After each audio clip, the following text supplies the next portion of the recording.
You're entering the future-ready CNBC TV 18 EBIX Cash Studio.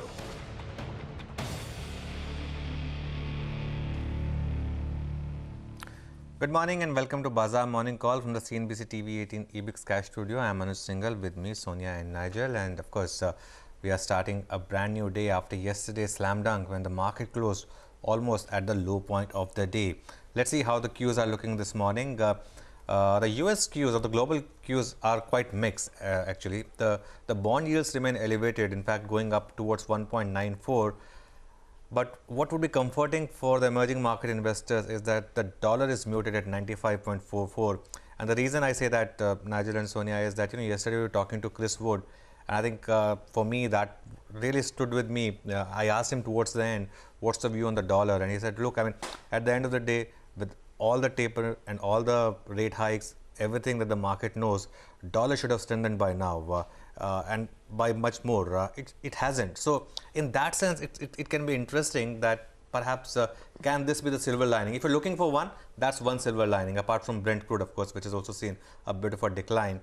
But otherwise, cues are quite somber. If you look at the institutional data, FI sold 1,100 crores, and even DIs have sold, which is very interesting. So who bought? Obviously retail. So a lot of selling going on by the institutions. Just one last point, the Nifty put call ratio is at 0.7. So it will be interesting to see if the market bounces. I mean, you don't want to preempt anything, but if the market bounces and it sustains, that's the more important part, of course, if it sustains or not. For starters, SGX Nifty indicating that we'll have a flat start.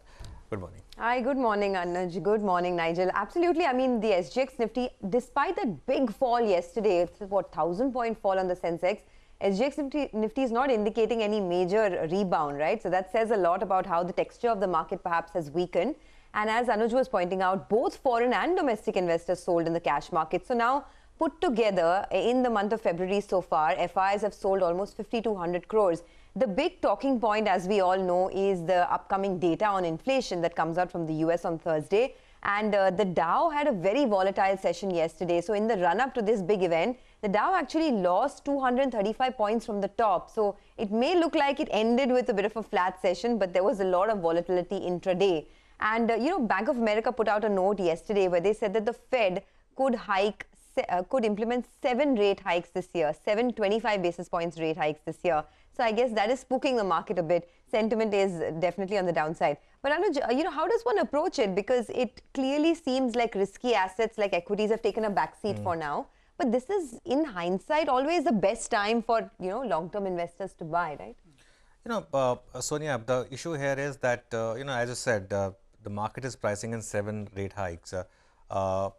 It could be 8 as well. And I think the bigger fear is that would the first rate hike straight away be 50 basis point.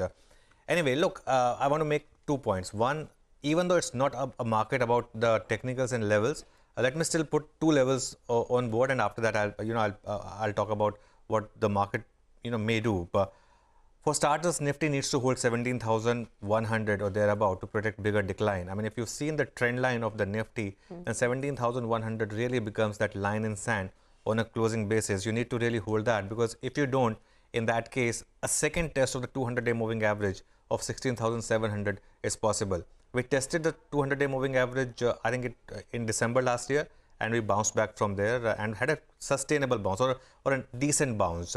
Second test of 200-day moving average normally at times, if broken, is worse. So that's one thing.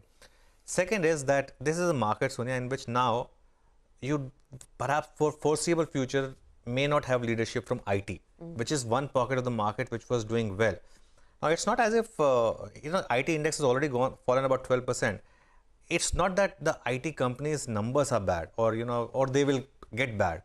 No, the issue is about a valuation reset, like we were discussing with Samir as well. Names like Mindtree, for example, Happiest Minds, and all these stocks, in a rising interest rate environment, can they trade at 40 times? Perhaps not. So that's why that's one big sector of the market which is going through a bit of a valuation reset. And that's visible on the charts. The Bank Nifty has to lead the market if the market has to recover. It's been a relatively stronger index. Of course, I'm not taking yesterday into account. But the problem with the Bank Nifty is that if the FI selling picks up, that normally first goes into banking stocks. I mean, if you look at the delivery numbers yesterday, ICICI Bank 700 crores, HDFC Bank 600 crore, HDFC 600 crore. HDFC, of course, is not part of the Bank Nifty, but Kotak also saw delivery selling. So a lot of these large stocks have, FII over ownership.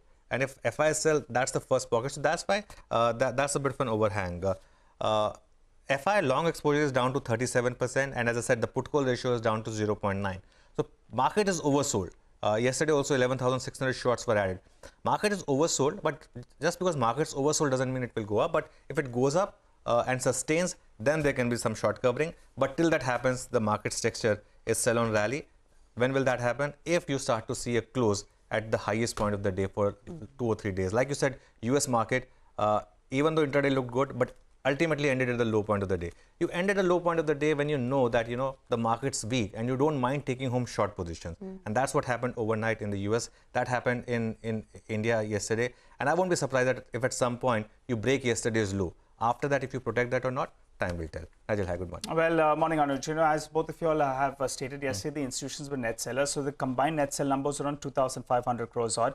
But I was looking at the participation, and the FI participation yesterday was higher than last week by close to around 8 to around 10%, around 9% higher in comparison to the previous week, while the gross volumes were down by close to around 20% in comparison to the previous week.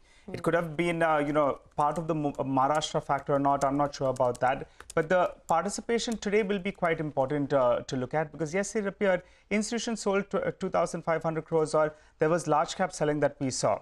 The other factor that I'm looking at is the, the FI positioning, as Anuj mentioned.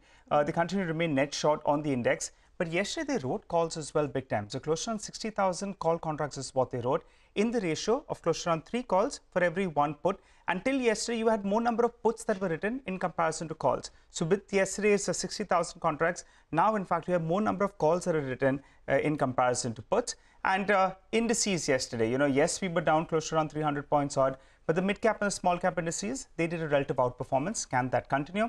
And finally, the Nifty Bank, that went down yesterday all the way closer to around the 100 DMA, but it bounced out there. So, that becomes a crucial level on the downside, the 100 DMA. What else are you tracking, Sonia? Okay, so we're going to keep an eye out on all these levels. A lot of events to watch. Today we have a listing after a while, right? There's the Adani Wilmar listing. It got a decent subscription, 17.5 times. It comes from a good parentage as well. It's, I think, the 7th Adani Group company that will be listing. Strong fundamentals, but just that the timing of the listing perhaps could have been better. The sentiment is quite weak in the market, but let's see how this one plays out. Apart from that, of course, there's the RBI policy on Thursday, a rate hike expected there, and there's the US inflation data on Thursday. If the inflation data is strong, then it could perhaps push the rate hike earlier to the month of March. At least that's the expectation. So let's see, lots to track this morning, though. After that big fall yesterday, the SGX Nifty is indicating a flattish start. So let's see how we take it from there. But let's begin the show on that note. On the equities front, first up,